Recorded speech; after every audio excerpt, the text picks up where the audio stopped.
দিনাজপুরের পার্বতীপুরের প্রেস ক্লাবের ৬ জন সাংবাদিকদের বিরুদ্ধে দায়ের করা মিথ্যা মামলা প্রত্যাহার ও তদন্ত প্রতিবেদনের বিরুদ্ধে প্রতিবাদ জানিয়ে মানববন্ধন অনুষ্ঠিত হয়েছে।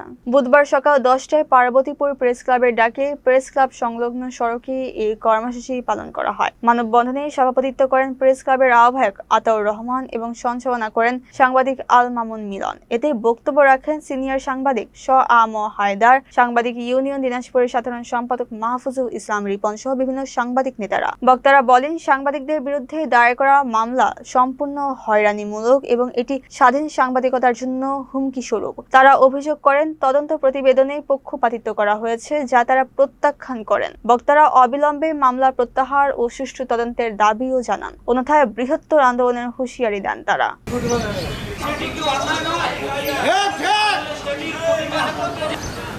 ইতিপূর্বে ওনারা একটা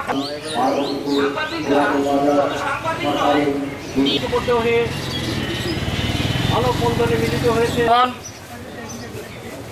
প্রতিবাদ কর্মসূচি থেকে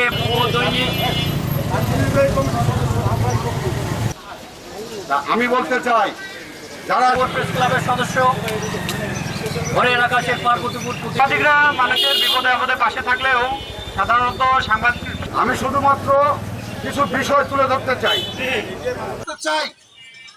আমি সাংবাদিক উন্নয়ন দিনাজপুরের পক্ষ থেকে আমি বলতে চাই, আগস্টে আমি যখন এখানে দেখলাম ভাঙচুর হচ্ছে পার্বতীপুরে, তখন আমার তাহলে আমরা এই আইডব্লিউর বিরুদ্ধে ইতিমধ্যে মামুন কি করলেন বলেন। এখানে উনি আসলেন আমার পার্বতীপুর প্রেস ক্লাবকে নিয়ে যে মিথ্যা